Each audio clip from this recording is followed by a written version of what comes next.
السلام علیکم ورحمۃ اللہ وبرکاتہ۔ نحمده ونصلي على رسوله الكريم اما بعد فاعوذ باللہ من الشیطان الرجیم بسم اللہ الرحمن الرحیم۔ اقرأ باسم ربک الذی خلق خلق الانسان من علق اقرأ وربک الاکرم الذی علم بالقلم علم الانسان ما لم يعلم صدق اللہ العظیم۔ میرے واجب الاحترام صدر محترم، اسٹیج پر رونق افروز محترم جناب عرش اعلیٰ آفریدی صاحب، اسی طرح مہمان مکرم محمد خالد صاحب،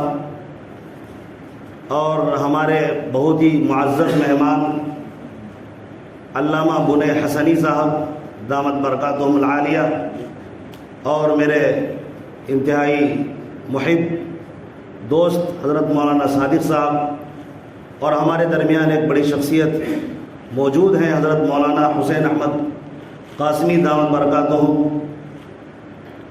اور ہمارے سامنے موجود ہیں یہ وقت کے جو ابھی اسٹوڈنٹ ہیں، پڑھ رہے ہیں، یہ مستقبل کے لیے انشاءاللہ روشن بنیں گے۔ تمام حاضرین یہاں موجود ہیں۔ آج آج ہم جس مقصد کے تحت جمع ہوئے ہیں، اور وہ مقصد ہے تعلیمی بیداری کے متعلق، ایجوکیشن کے متعلق غور و فکر کرنے کے لیے جمع ہوئے ہیں۔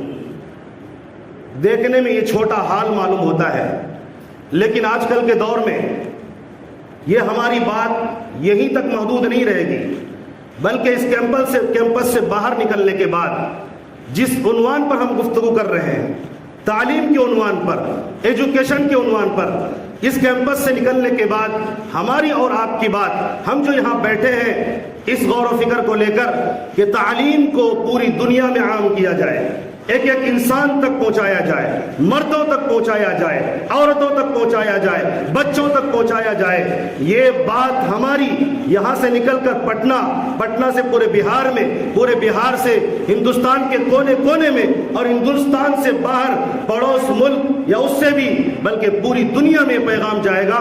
سوشل میڈیا کا دور ہے، ریکارڈنگ سسٹم ہے، اخبارات ہے، نیوز ہے، سب اس بات پر غور کریں گے۔ اگر ہماری بات ان کو سمجھ میں آ جاتی ہے، کوئی بھی بندہ اس پر کھڑا ہو جاتا ہے جو تعلیم سے دور تھا، ایجوکیشن سے دور تھا، اگر وہ قریب ہو جاتا ہے تو آج کی ہماری محفل کامیاب ہو جائے گی۔ میں آپ کو بتاؤں، ہم اس دور میں چلتے ہیں جہاں تعلیمی سسٹم بالکل بھی نہیں تھا، ایجوکیشن نہیں تھا۔ کیا ماحول تھا وہاں پر؟ آج سے 1400 سال پہلے ہمارے اور آپ کے آقا حضرت محمد صلی اللہ علیہ وسلم جب اس دنیا میں تشریف نہیں لائے تھے، اس وقت کے حالات تاریخ میں پڑھیے، ہسٹری میں پڑھیے، اٹھا کر دیکھیے 1400 سال پہلے کے حالات کتنے سنگین اور کتنے خطرناک تھے۔ ایک آدمی دوسرے کے خون کا پیاسا تھا، عورتوں کی کوئی عزت نہیں تھی، اور اس وقت میں باپ اپنی زندہ بیٹی کو زیر زمین دفن کر دیتا تھا۔ اور یہ کوئی ایسی بات نہیں ہے کہ جسے میں یوں ہی کہہ دے رہا ہوں۔ آپ اس وقت سے لے کر آج تک کی تاریخ پڑھیے، بلکہ قرآن مقدس جو سب سے سچی کتاب ہے، اچھی کتاب ہے، اس میں بھی اشارہ کیا گیا ایسے مجرموں کا، ایسے ظالم باپوں کا جو اپنی بیٹیوں کو زندہ دفن کر دیتے تھے۔ ایک عار شرم محسوس کیا جاتا تھا، اتنے خطرناک تھے یہ شراب بھی پیتے تھے، یہ چوری بھی کرتے تھے، یہ ڈاکہ بھی ڈالتے تھے، عورتوں کی عزت پر حملہ بھی کرتے تھے۔ وجہ کیا تھی؟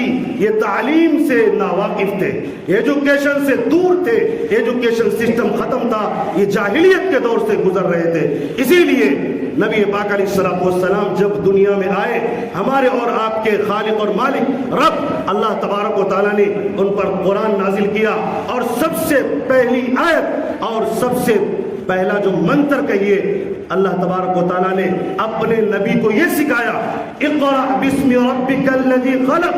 اے نبی، اے پیغمبر، اے میسنجر، پڑھیے اپنے رب کے نام سے۔ پڑھنا شروع کیجئے، تعلیم کو عام کیجئے اور لوگوں کو تعلیم دیجئے۔ آپ بھی پڑھیے، لوگوں کو بھی پڑھائیے، اس رب کے نام سے پڑھیے جس نے آپ کو انسان بنا کر پیدا کیا، جس نے آپ کو نبی بنا کر پیدا کیا۔ اقرأ باسم ربک الذی خلق خلق الانسان من علق اقرأ وربک الاکرم الذی علم بالقلم۔ اللہ وہ ذات ہے جس نے قلم کے ذریعے سے علم سکھایا۔ آج ہم تحریر کے ذریعے سے، تقریر کے ذریعے سے کتابیں لکھتے ہیں اور پڑھتے ہیں۔ یہ ایجوکیشن اتنی انتہائی ضروری ہے۔ اگر ایجوکیشن نہ ہو اس کی زندگی ایک اندھے کی زندگی کی طرح ہوتی ہے۔ ایک ایجوکیشن والا آدمی، پڑھا لکھا آدمی، اس کی زندگی دیکھنے والے کی طرح ہوتی ہے، اور جو پڑھا لکھا نہ ہو اس کی زندگی ایسی ہوتی ہے جیسے اندھی اور پیاسی زندگی۔ جس طرح اندھا آدمی ایک قدم چلنے کے لیے دوسرے کا محتاج ہوتا ہے، اسی طرح جاہل انسان جو پڑھا لکھا نہ ہو وہ اپنی دنیا کے اندر صحیح زندگی گزارنے کے لیے ہمیشہ جب وہ کسی تعلیم کا سہارا نہیں لیتا، در در کی ٹھوکریں کھاتا ہے۔ نہ معاشرے میں اس کی عزت ہے، نہ اللہ کے پاس، نہ رسول کے پاس، کسی باعزت شخص کے پاس اس کی کوئی عزت نہیں ہوتی ہے۔ یہی وجہ ہے جو تعلیم سے ناواقف ہوتا ہے۔ آپ نے سنا ہوگا اگر کوئی کرائم کرتا ہے اس میں عام طور پر ایسے لوگ موجود ہوتے ہیں جنہوں نے کبھی اسکول نہیں گیا، جو کبھی کالج نہیں گیا، ہمیشہ جہالت کی زندگی گزارا، تو وقت میں آگے چل کر ڈاکو بنا، قاتل بنا، زانی بنا، لیکن وہ انسان نہیں بن سکا۔ انسانیت پیدا کرنے کے لیے تعلیم ضروری ہے، وقت اور حالات کی تعلیم بھی ضروری ہے، قرآن کی تعلیم بھی ضروری ہے، حدیث کی تعلیم بھی ضروری ہے۔ حدیث اور قرآن کے اندر ہمیں سکھایا جاتا ہے کہ بڑوں کا ادب کیسے کرنا ہے، چھوٹوں کے شفقت کیسے کرنی ہے، معاشرتی حقوق کیا ہے، اور ہمارے درمیان جو بسنے والے انسان ہیں اس کے کیا حقوق ہیں، مخلوقات کے کیا حقوق ہیں، اور ہم اپنے رب کو پہچانیں، اسی لیے تعلیم دی جاتی ہے۔ اور وقت اور حالات کے حساب سے جو عصری علوم ہے، انگریزی علوم ہے، اس میں ہنر اور فن سکھایا جاتا ہے تاکہ ہم اب کسی کا محتاج نہ رہیں، اپنے اوپر کھڑے ہو کر ہم تعلیمی میدان میں آگے بڑھیں۔ دنیا کے اندر بہت ساری گالیاں ہو سکتی ہیں، لیکن سب سے بڑی گالی جاہل ہے، سب سے بڑی گالی جہالت ہے، اس سے بڑی گالی شاید اور کوئی نہ ہو۔ آدمی کو جاہل کہتے غصے میں آ جاتا ہے، مجھے جاہل کہہ دیا، لیکن ہاں یہ جہالت اتنی بڑی گمراہی ہے۔ اگر جاہل کے مقابلے میں کوئی آدمی پڑھا لکھا ہو وہ ہر ایک کے حق کو ادا کرتا ہے، صرف انسان کے حق کو نہیں بلکہ انسان کے حقوق کے ساتھ ساتھ جانور کے حقوق بھی ادا کرتا ہے، بلکہ بے جان چیزوں کا حق بھی ادا کرتا ہے۔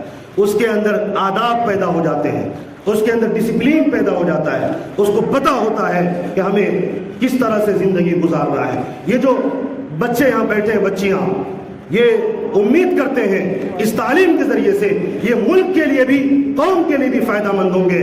اور جو لوگ دور ہیں میں ان سے کہتا ہوں اگر آپ ملک کے لیے، قوم کے لیے، بلکہ اپنے لیے بھی اگر فائدہ مند بننا چاہتے ہیں تو آپ اٹھیے، بیٹھیے نہیں، آپ بھی پڑھیے اور اپنے بچوں کو بھی پڑھائیے، تعلیم دیجیے، مذہب کی بھی تعلیم دیجیے، ملک کی بھی تعلیم، ملک کے اندر قوانین کی بھی تعلیم دیجیے، اور عصری علوم جو ہمیں پڑھائے جاتے ہیں انگریزی کی وہ بھی تعلیم حاصل کریں تاکہ وقت کے ساتھ ساتھ آپ چلیں اور کسی کے سامنے آپ کو سر جھکانے کی، شرمندہ ہونے کی ضرورت نہ رہے۔ یہ بچے آگے بڑھیں گے اور ملک و قوم کا نام روشن کریں گے انشاءاللہ، لیکن شرط ہے محنت اور لگن۔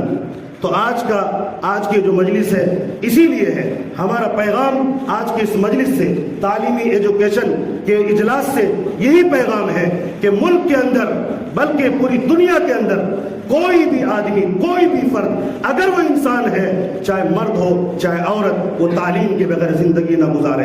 اگر تعلیم آ جاتی ہے اللہ تبارک و تعالیٰ مال بھی دے گا، دولتیں بھی دے گا، آشائش بھی دے گا، آرام بھی دے گا، لیکن اگر تعلیم نہیں ہے تو در در کی ٹھوکریں کھائیں گے، کبھی دھوکے بازی کریں گے، کبھی چوری کریں گے، کبھی ڈاکہ ڈالیں گے، کبھی جھوٹ بولیں گے، کبھی کچھ بھی کر سکتے ہیں۔ ان کا کوئی روٹ نہیں ہوتا، ان کے پاس کوئی طریقہ نہیں ہوتا، ان کے سامنے زندگی کے راستے ہموار نہیں ہوتے، اس لیے وہ اپنے پیٹ کے لیے وہ کسی کو بھی قتل کر سکتے ہیں، وہ کہیں بھی کوئی بھی بہت بڑا فراڈ کر سکتے ہیں، اس لیے کہ ان کے پاس کوئی طریقہ نہیں آیا۔ اس لیے طریقہ زندگی سیکھنا بھی ہے، اور دنیا کی زندگی کیسے گزاری جاتی ہے، ہم قدم قدم پر کیسے چلیں، اس کے لیے تعلیم بہت ہی ضروری ہے۔ تو ہم بھی تعلیم کو عام کرنے والے بنیں گے اور پوری دنیا میں تعلیم کو عام کریں گے انشاءاللہ العزیز۔ میں انہی چند باتوں پر اپنی بات ختم کرتا ہوں۔ آمین وآخر دعوانا الحمدللہ رب العالمین۔